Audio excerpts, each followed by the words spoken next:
Assalamualaikum warahmatullahi wabarakatuh.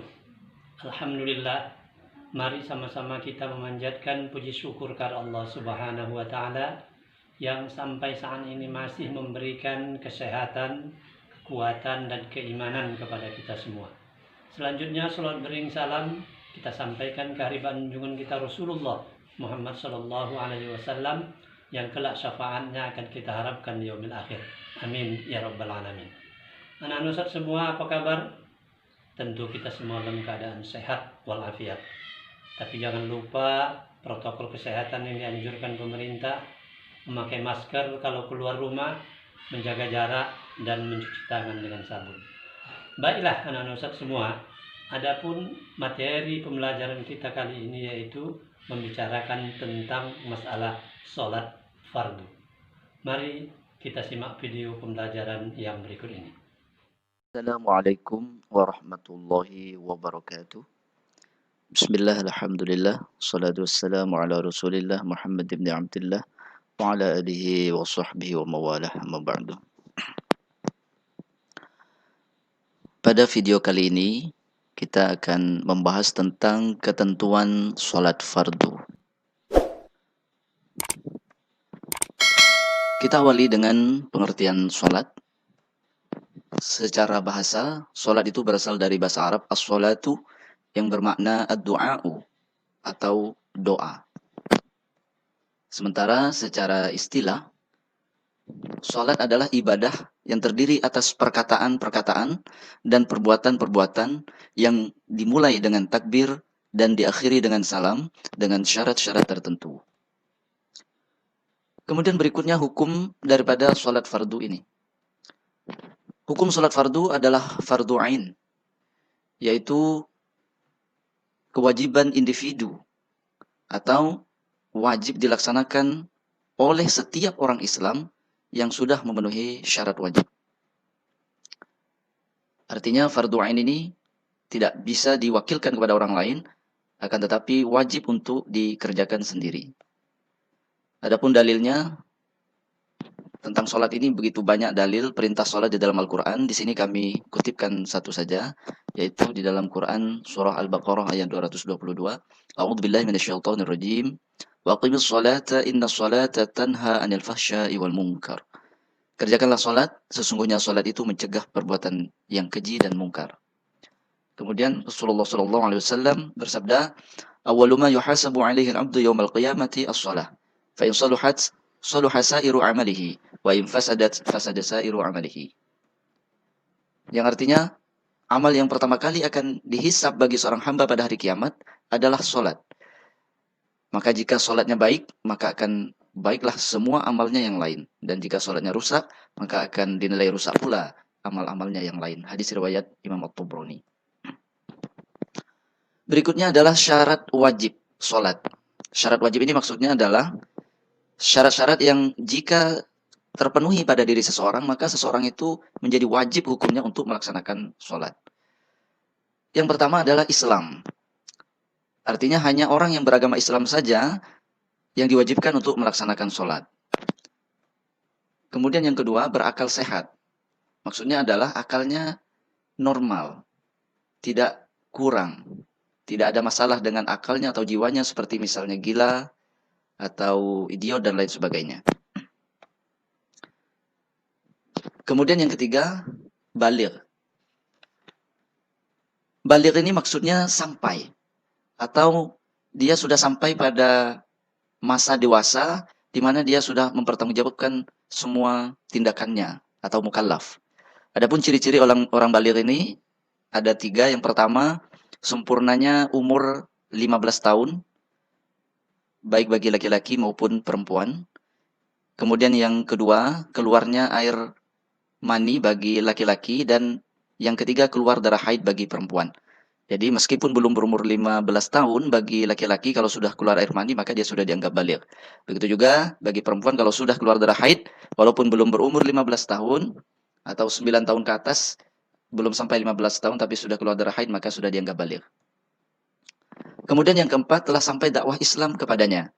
Maksudnya dia sudah mengetahui adanya kewajiban melaksanakan sholat ini di dalam Islam. Kemudian yang kelima, melihat atau bisa melihat dan mendengar. Jika dua kemampuan ini tidak ada pada diri seseorang, tentu sulit sekali baginya untuk mengetahui atau mempelajari tentang adanya perintah-perintah atau syariat di dalam Islam, khususnya tentang sholat. Namun jika hanya salah satunya saja, misalnya dia bisa melihat tapi tidak bisa mendengar, maka dengan kemampuan melihat itu ia masih bisa belajar.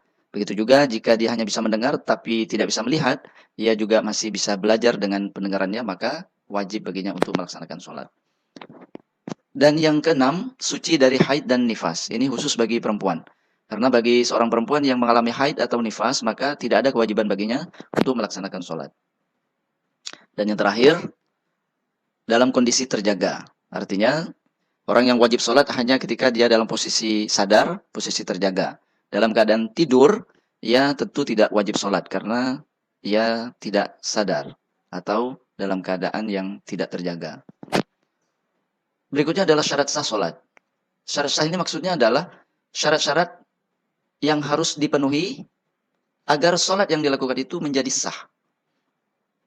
Dan syarat ini di luar pelaksanaan sholat itu sendiri. Adapun syarat sah sholat yang pertama adalah suci dari hadas besar dan hadas kecil. Artinya jika seseorang sedang berhadas besar, maka dia harus bersuci dengan cara mandi. Kalau dia berhadas kecil, maka sebelum dia sholat, pastikan dia sudah bersuci dengan cara berwudu. Kemudian yang kedua, suci badan, pakaian, dan tempat dari najis. Agar sholat kita sah, maka pastikan badan kita, pakaian kita, tempat di mana kita sholat terbebas dari najis. Kalau ada najis maka harus disucikan terlebih dahulu. Kemudian yang ketiga, menutup aurat. Bagi laki-laki auratnya adalah dari pusar sampai lutut, sementara bagi perempuan adalah seluruh badan kecuali wajah dan telapak tangan. Kemudian yang keempat, menghadap kiblat. Kiblat umat Islam di dalam melaksanakan sholat itu adalah Ka'bah yang ada di dalam Masjidil Haram di Makkatul Mukarramah. Pastikan ketika sholat posisinya betul-betul menghadap ke arah kiblat. Kemudian yang kelima, mengetahui masuknya waktu sholat. Artinya, pastikan kita sholat itu memang benar-benar di dalam waktu sholat yang akan kita kerjakan. Tidak boleh di luar itu. Misalnya, kalau kita hendak melaksanakan sholat zuhur, pastikan memang sudah masuk waktu zuhur. Karena kalau belum masuk waktu zuhur, kemudian kita sholat, maka sholat kita menjadi tidak sah. Berikutnya adalah rukun sholat. Rukun sholat ini adalah hal-hal yang harus dilaksanakan di dalam sholat atau di saat berlangsungnya pelaksanaan sholat itu. Jadi bedanya rukun dengan syarat. Kalau syarat itu di luar sholat, sementara kalau rukun ini adalah di dalam sholat. Rukun sholat yang pertama adalah niat. Niat ini adalah pekerjaan hati atau di dalam hati. Dalam mazhab Syafi'i, niat ini diucapkan dalam hati bersamaan dengan gerakan pertama. Jadi kalau dalam sholat itu gerakan pertama adalah takbiratul ihram, maka niat ini bersamaan dengan takbiratul ihram. Tapi dalam mazhab yang lain, misalnya mazhab Hambali, niat ini diucapkan di dalam hati sebelum sholat dikerjakan. Atau ketika hendak sholat. Kemudian yang kedua, berdiri bagi yang mampu. Bagi orang yang mampu berdiri, maka wajib baginya untuk sholat fardu dengan cara berdiri. Karena jika tidak, maka sholatnya menjadi tidak sah. Kecuali jika dia sakit sehingga tidak mampu berdiri, maka dia boleh semampunya. Kalau mampu duduk, maka duduk. Tidak mampu duduk bisa berbaring miring. Tidak bisa berbaring miring, maka berbaring telentang. Kemudian yang ketiga, takbiratul ihram. Yaitu mengucapkan kalimat takbir atau Allahu Akbar. Dan ini menandai dimulainya pekerjaan sholat setelah niat. Di saat lisan kita mengucapkan takbir, maka pada saat itu juga hati kita berniat untuk sholat. Kemudian yang keempat, yang termasuk rukun sholat adalah membaca surah Al-Fatihah.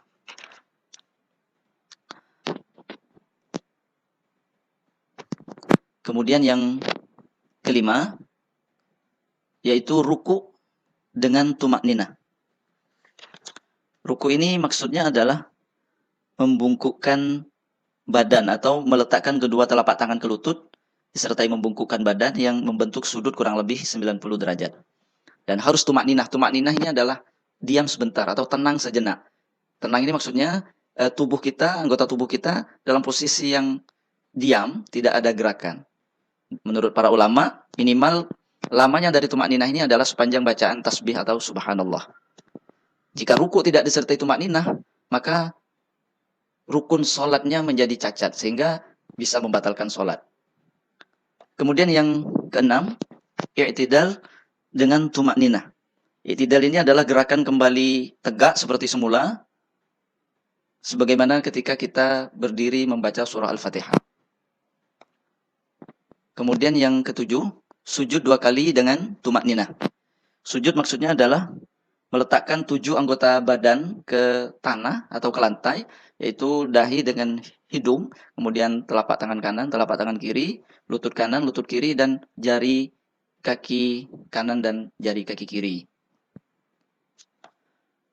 Kemudian yang kedelapan, duduk antara 2 sujud dengan tumakninah.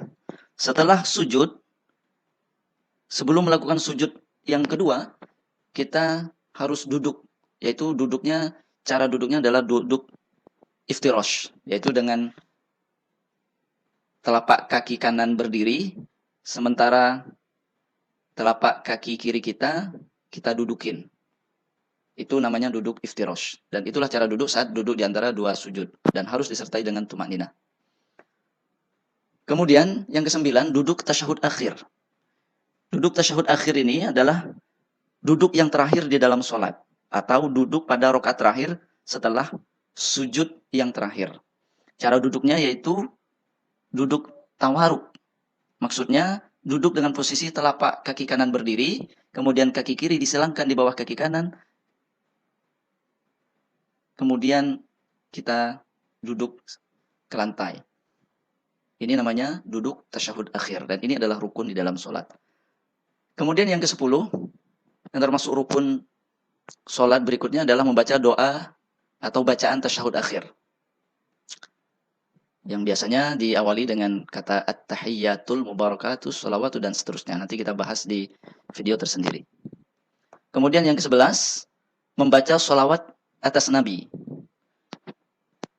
Setelah kita membaca bacaan tasyahud, dilanjutkan dengan membaca sholawat atas Nabi.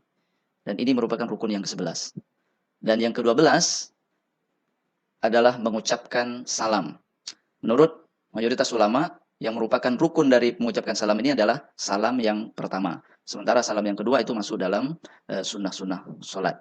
Bagaimana ucapan salamnya? Minimal assalamualaikum atau assalamualaikum warahmatullah. Dan yang terakhir daripada rukun sholat ini atau yang ke-13 yaitu tertib. Maksudnya adalah berurutan antara rukun yang pertama sampai yang terakhir harus berurutan sesuai dengan posisinya masing-masing. Nah, terkait dengan rukun ini, para ulama juga membagi menjadi 3. Yang pertama ada rukun qalbi, maksudnya adalah rukun yang dikerjakan dengan hati, dalam hal ini adalah niat. Kemudian yang kedua ada rukun qauli. Rukun qauli ini maksudnya rukun yang dikerjakan dengan lisan, dengan perkataan. Misalnya membaca surah Al-Fatihah, membaca doa tasyahud akhir, membaca sholawat atas Nabi, dan lain sebagainya. Dan yang ketiga adalah rukun fi'li atau rukun yang dikerjakan dengan perbuatan. Misalnya berdiri bagi yang mampu, kemudian ruku, i'tidal, sujud, dan lain sebagainya. Demikianlah materi pembelajaran kita kali ini. Mudah-mudahan bermanfaat bagi kita semua. Amin ya rabbal alamin. Wassalamualaikum warahmatullahi wabarakatuh.